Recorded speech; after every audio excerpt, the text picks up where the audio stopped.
जिसके कान हों वो सुन ले, जिसकी आंखें हों वो देख ले। हम उन लोगों के लिए बहुत धन्यवाद देते हैं जो हमें एसबीआई पे, गूगल पे और पेपल लिंक के द्वारा आशीषित कर रहे हैं। आप भी कर सकते हैं, डिस्क्रिप्शन बॉक्स में देखिए।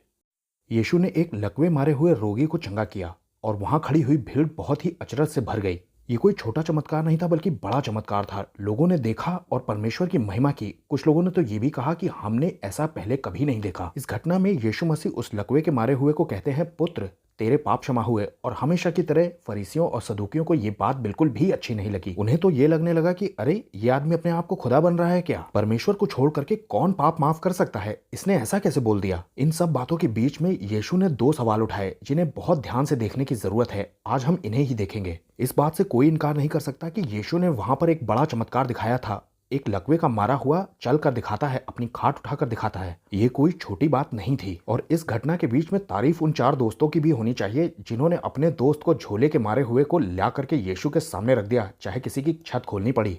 अब जो पहली बात यीशु ने कही वो थी सहज क्या है, यानी कि आसान क्या है, व्हाट इज ईजियर। और इस बात के आगे बात को दो हिस्से में कहा गया है।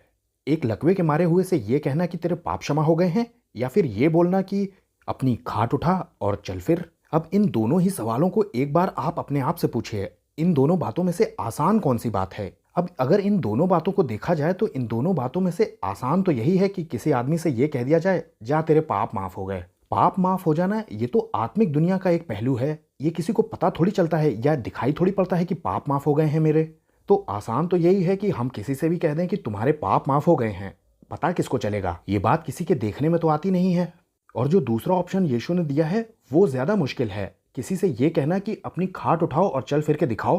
क्योंकि अगर वो खाट उठाकर दिखाता है, चल फिर कर दिखाता है, इसका मतलब कि यीशु ने मुश्किल काम को करके दिखा दिया। लेकिन जो आसान काम था वो भी झूठ नहीं था, क्योंकि चमत्कार के गवाह तो इस दुनिया के लोग होंगे जो अपनी आंखों से देख रहे हैं। वो इसका इनकार नहीं कर सकते। यीशु ने प्रैक्टिकली उन दोनों ही कामों को करके दिखाया। एक तो इस दुनिया का मिरेकल है और एक उस दुनिया का मिरेकल है जो किसी को दिखाई नहीं देगा। लेकिन हमारी दुनिया में अगर कोई लकवे का मारा हुआ चलकर दिखा रहा है, यानी कि दूसरी बात भी सच ही होगी। यीशु ने कहा कि देखो, मनुष्य के पुत्र को पाप क्षमा करने का भी अधिकार है। इन दोनों ही बातों में आसान चीज ये थी कि किसी से कह देना कि तुम्हारे पाप क्षमा हो गए हैं, लेकिन ये किसी को दिखता नहीं। लेकिन मुश्किल काम ये था कि किसी से कह दो कि बेड उठाओ और चल के दिखाओ, और वो काम वो करने भी लग जाए, यानी कि इस दुनिया के लोग उसे देखकर प्रमाणित कर दे कि अरे हाँ, ये तो हमारी आंखों के सामने हुआ। हाँ, अगर कोई हम्बल हार्ट का व्यक्ति है या आज भी कोई इस घटना को पढ़ता है तो वो ये जरूर समझ जाता है कि यीशु को पाप क्षमा करने का अधिकार है। भले हमें दिखाई न दे कि हमारे पाप क्षमा हुए हैं, लेकिन वो होते हैं।